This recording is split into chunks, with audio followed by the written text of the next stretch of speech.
Yo, what's going on, everybody? This is Nate Broady. Today, we're going to talk about something that just hit the wires. It's about a crime that actually happened in space. Now, I know most of you are going to look at this unicorn thing I have on my head and be like, what the hell is he doing?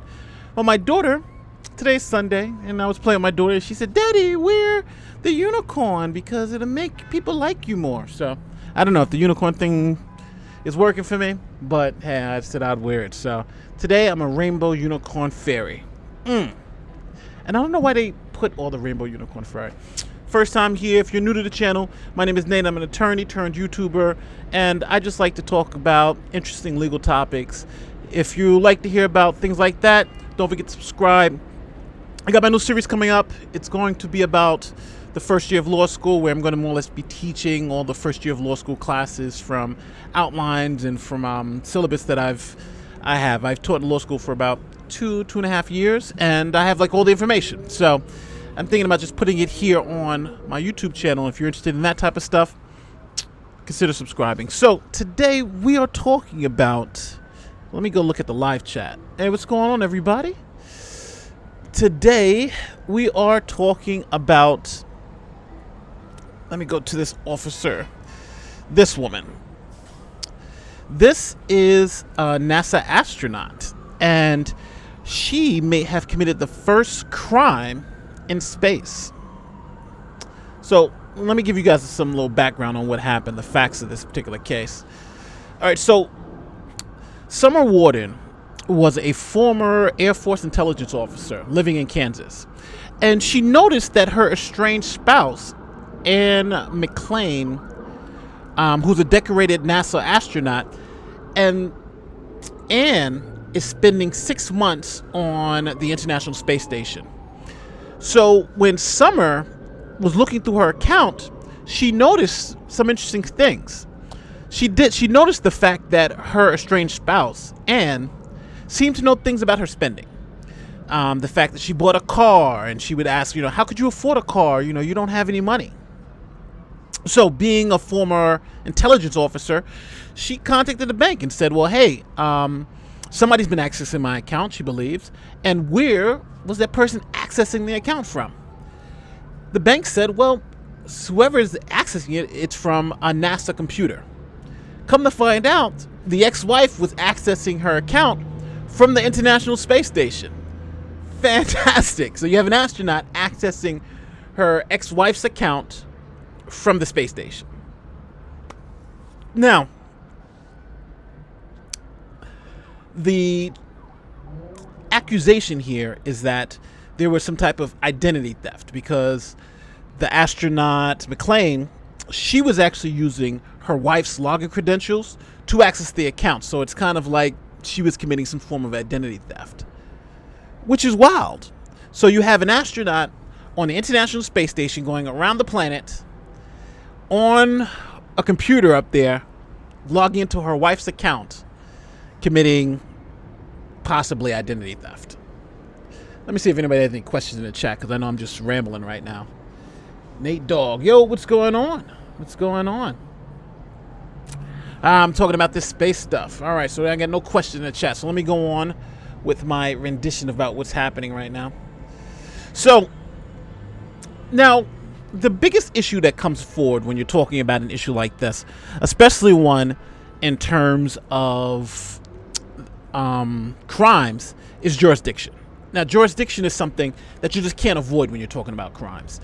The way it works is, when in Rome, you do as the Romans do. So if I commit a crime here in New York City, then the New York City jurisdiction is the ones who's going to prosecute me for that particular crime. But if I committed a crime in New Jersey, then the New York jurisdiction has no power to prosecute me for a crime that I committed in Jersey. And the same thing works for countries too. There was a very interesting case from New Jersey in which two high school, I put four fingers up, two high school teachers took a group of high schoolers from the ages of like 15 to 18 to Germany. And when they were in Germany, they had sex parties with their students, the high school students. When they flew back to New Jersey, the students told on the teachers, and the teachers were arrested for statutory rape. But because the crimes occurred in Germany, the case was dismissed because they were saying, well, hey, even though they had these sex parties with teens from New Jersey in Germany, the crimes happened in Germany. And in Germany, the age of consent is like something like 16. So they couldn't be prosecuted for having sex with their students in Germany because in Germany it was legal. So that's what we're talking about, jurisdiction. If you're in an International Space Station going around the planet, then what jurisdiction do you fall under? So that's the issue that comes forward. Because even if you commit a crime in space, whose crime are you committing? Is it a United States crime? Is it... Now, in this case, they've seemed to figure it out that she's the U.S. astronaut, and the fact that the servers that she was using were in the U.S., that they're saying that, okay, the jurisdiction is going to be the U.S. because she's a U.S. astronaut, and for the fact that the servers that she accessed to access the bank account were in the U.S. That's how. But it does bring up an interesting question. What if someone killed someone up there on the International Space Station? Who would have jurisdiction? Would it be, and let's say if it's two people from different countries, let's say if they had an assault, they both assaulted each other. Would the country of both astronauts' home countries, would they have jurisdiction, or would it be the defendants, whoever was the aggressor or whoever is the defendant in the case, would it be their jurisdiction? Or, it's so complicated, especially now since we're moving into space and space travel has become a little more frequent. These questions were bound to happen. So just FYI, this is the first case, the first reported case of actual possible crime being committed in space. Sorry if I'm not paying attention to the chat. Let me see what the chat is saying. Okay. Oh, Steve McQuack, what happened to your wrench? Space pirates, that's true. So, now the New York Times reports that the 5 space agencies involved in the space station, that's the United States, Russia, Japan, Europe, which is not a country, and I don't know what but I think they mean the European Union, and Canada, have long established procedures to handle jurisdictional questions that arise when astronauts from various countries orbiting the Earth. So there's some procedures, but they don't really go into it. I'm actually probably going to look it up to see if I can find it.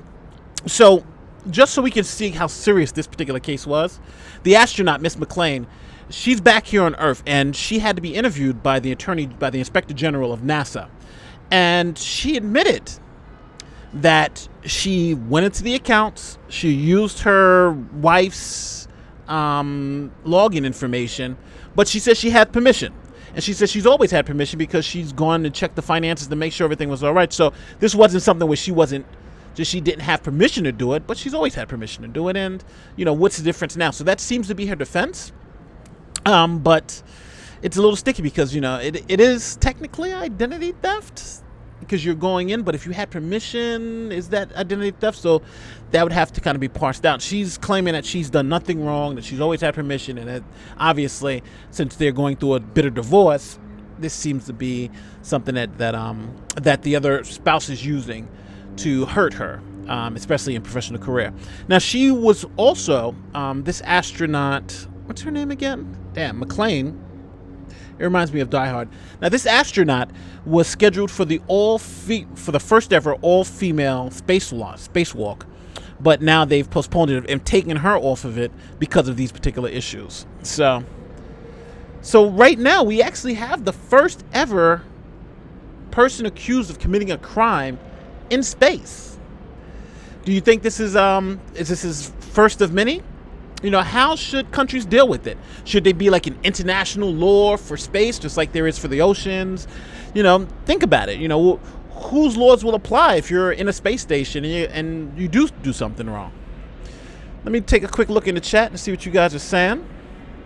Wouldn't it be the jurisdiction of the country that made the space station? But the International Space Station is being made by all these different countries. All these countries are putting money to create the space station. So I don't know if you can just say one country because, everybody's kind of putting money to it. So it's a wild scenario. I gotta McQuack. When I have a second, I'm going to wrench you again. And when I wrench you, you better be happy. I'm going to wrench you. All right, Steve McQuack.